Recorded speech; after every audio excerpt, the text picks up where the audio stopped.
வாக்குப்பதிவு இயந்திரத்தில் முரசு சின்னம் பட்டனை தட்டும் தட்டில் வாக்குப்பதிவு இயந்திரமே பழுதாக வேண்டும் என முன்னாள் அமைச்சர் அப்துல் ரஹீம் நகைச்சுவையாக கூறி வாக்கு சேகரித்தார். திருவள்ளூர் தனி தொகுதியில் அதிமுக கூட்டணியில் தேமுதிக வேட்பாளர் நல்லதம்பி போட்டியிடுகிறார். இந்நிலையில் ஆவடியில் தேர்தல் மைய திறப்பு நிகழ்ச்சியில் முன்னாள் அமைச்சர் அப்துல் ரஹீம் கலந்து கொண்டார்.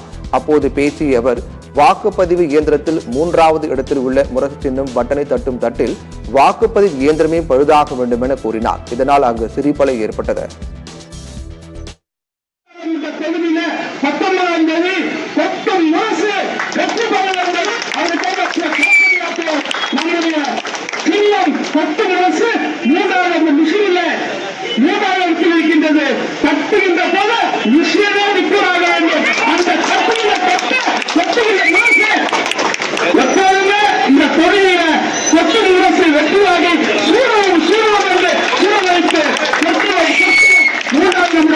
தேர்தல் பணியில அந்த சின்ன